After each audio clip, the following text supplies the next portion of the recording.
ملکہ سبا بلقیس کے بارے میں پڑھنے سے پہلے ایک چھوٹا سا تعارف حضرت سلیمان علیہ السلام کے بارے میں جاننا ضروری ہے۔ حضرت سلیمان علیہ السلام اپنے والد داؤد علیہ السلام کے بعد بنی اسرائیل کے بادشاہ بنے اور انہیں نبوت عطا ہوئی۔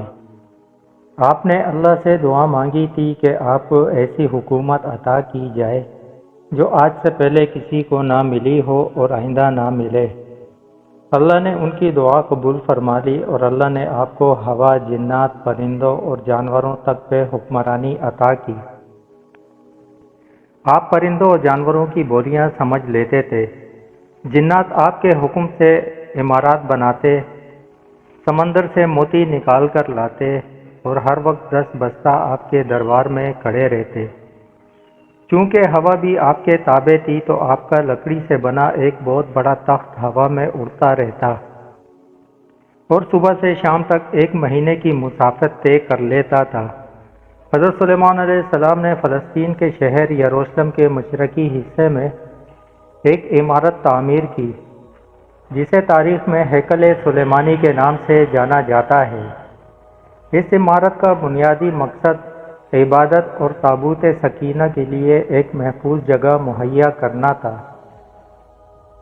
تابوت سکینہ نامی یہ مقدس صندوق جو حضرت آدم علیہ السلام کو دیا گیا اور ان سے ہوتا ہوا حضرت سلیمان علیہ السلام تک پہنچا۔ اس میں مختلف انبیاء کرام کے تبرکات، حضرت موسیٰ علیہ السلام کا عصا اور تورات کا اصلی نسخہ رکھا تھا۔ یہ عمارت حضرت سلیمان علیہ السلام نے جنات سے تعمیر کرائی جو دور دراز پہاڑوں سے بڑی بڑی چٹانیں اٹھا کر لاتے اور پھر گہرے سمندر سے موتی نکال کر اس کی تزئین اور آرائش کی۔ چونکہ یہ عمارت بنی اسرائیل کے نبی نے تعمیر کی تھی اور اس کے اندر تابوت سکینہ رکھا تھا، یہی وجہ تھی کہ اسرائیلی قوم کے نزدیک یہ ایک متبرک ترین عبادت گاہ کا درجہ حاصل کر گئی۔ لیکن جب یہودیوں نے حسب عادت دوسری قوموں کو تنگ کرنا شروع کیا تو بابل عراق کے بادشاہ بخت نصر نے یروشلم پر چڑھائی کر کے نہ فقط شہر کے اینٹ سے اینٹ بجا دی بلکہ ہزاروں یہودیوں کو برباد کرنے کے ساتھ ساتھ ہیکل سلیمانی کو تباہ کر کے تابوت سکینہ اپنے ساتھ بابل لے گیا۔ یاد رہے یہ ہیکل 2 بار تعمیر ہوا اور 2 بار ہی شاہ بابل بخت نصر اور پھر رومیوں کے ہاتھوں تباہ ہوا۔ یہ سب واقعات قبل از اسلام کے ہیں۔ تاریخ کی گہرائی میں جائیں تو علم ہوتا ہے کہ سب سے پہلے حضرت سلیمان علیہ السلام کے جد امجد حضرت یعقوب علیہ السلام نے اس جگہ مسجد تعمیر کر کے اللہ کی عبادت شروع کی تھی اور اس کے بعد سلیمان علیہ السلام نے اسے دوبارہ تعمیر کرایا۔ یہودی اسے ہیکل سلیمانی تو ہم مسلمان مسجد اقصی کہتے ہیں، کیونکہ واقعہ معراج النبی صلی اللہ علیہ وسلم کی مناسبت سے سورہ اسراء میں اسے یہ نام مسجد اقصی دیا گیا۔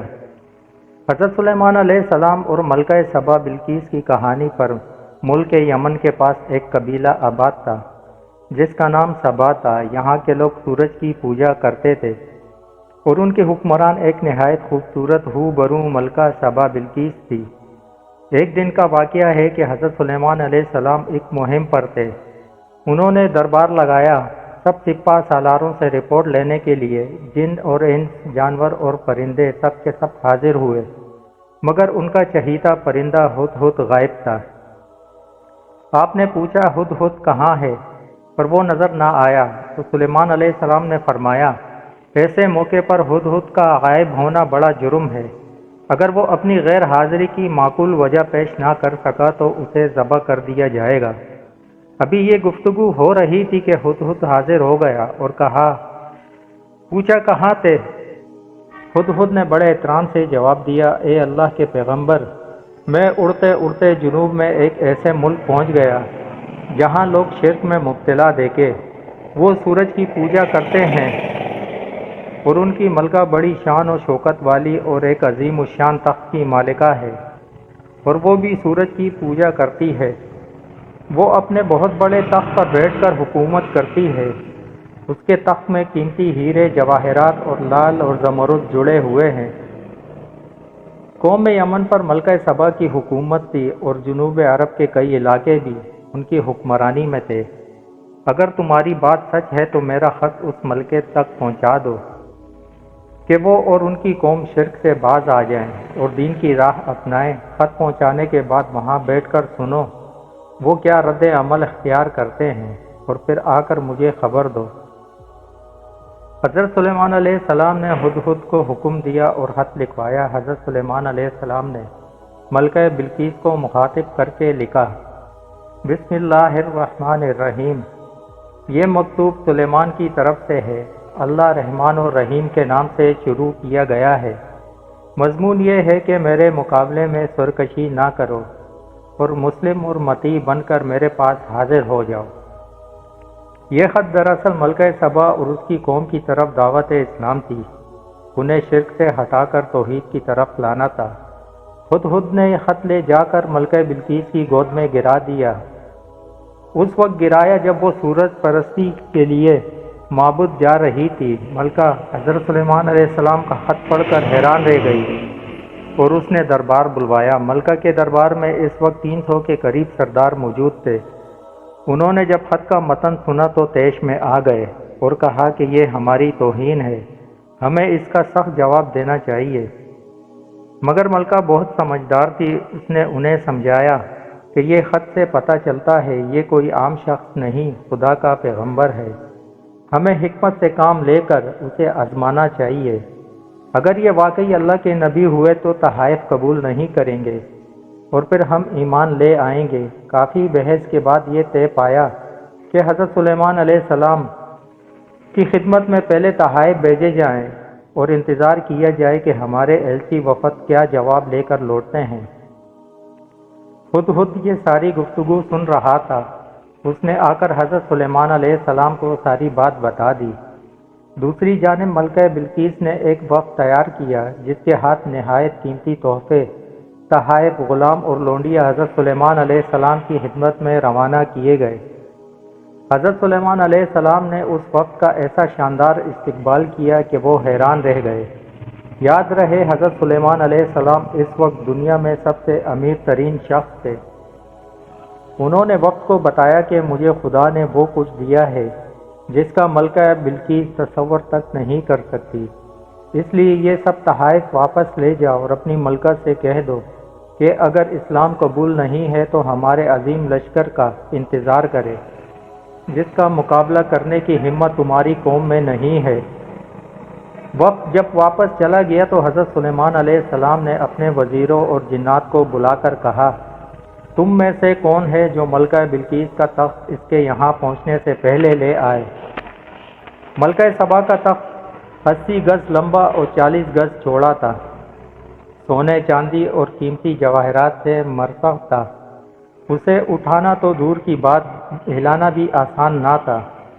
ایک جن نے کہا کہ حضور میں دن ڈلنے سے پہلے لا سکتا ہوں۔ حضرت سلیمان علیہ السلام کے ایک وزیر جن کا نام آصف بن برخیا تھا، وہ اسم اعظم جانتے تھے، ولی اللہ تھے، انہوں نے کہا کہ میں پلک جھپکتے ہی لا سکتا ہوں، میرے پاس صحیفوں کا علم ہے۔ حضرت سلیمان علیہ السلام نے آصف بن برخیا کو حکم دیا اور ملکہ کا تخت لمحوں میں حضرت سلیمان علیہ السلام کے سامنے ان کی کرسی کے برابر میں موجود تھا۔ حضرت سلیمان علیہ السلام نے تخت حاضر ہو جانے کے بعد اس پر لگے ہیرے، جواہرات اور دیگر قیمتی اشیاء کو ہٹانے کا حکم دیا تاکہ اس کی شناخت باقی نہ رہے اور ملکہ کا امتحان لیا جا سکے۔ جب ملکہ حضرت سلیمان علیہ السلام کی سلطنت میں حاضر ہوئی تو اس کا پرتپاک استقبال ہوا، اسے ایک ایسے محل میں لے جایا گیا جس کا فرش ایک محفوظ شیشے کا بنایا ہوا تھا، جسے دیکھ کر گمان ہوتا تھا کہ شاید پانی کا چھوٹا سا تالاب ہے۔ لہٰذا جب ملکہ اس محل میں داخل ہوئی تو فریب نظر کا شکار ہو کر اپنے لمبے شاہی لباس کو دونوں ہاتھوں سے اوپر کر لیا تاکہ بھیگ نہ جائے، لیکن فرش پر قدم رکھنے کے بعد ملکہ کو یہ جان کر حیرت اور شرمساری محسوس ہوئی کہ یہ پانی نہیں بلکہ فرش پر لگے شیشے کا عکس ہے۔ ملکہ بلقیس کو جب اس کا تخت دکھایا گیا جس کی شکل بظاہر تبدیل کر دی گئی تھی، مگر وہ اپنی ذہانت سے تخت کو پہچان گئی اور حیران رہ گئی کہ وہ اپنا تخت سخت حفاظتی پہرے میں چھوڑ کر آئی تھی۔ اسے اس بات کا یقین ہو گیا کہ جو شخص اس کے اتنے بھاری بھرکم تخت کو اتنی کم مدت میں یمن سے 1500 میل دور یروشلم کے شہر لا سکتا ہے، وہ یقیناً خدا کا پیغمبر ہے۔ یہ سب معجزات دیکھ کر وہ اور اس کے تمام لشکری حضرت سلیمان علیہ السلام کے ہاتھ پر مسلمان ہوئے اور کفر و شرک کی دنیا چھوڑ کر توحید کا پرچم تاما، اور یمن اور جنوبی عرب میں اسلام پھیل گیا۔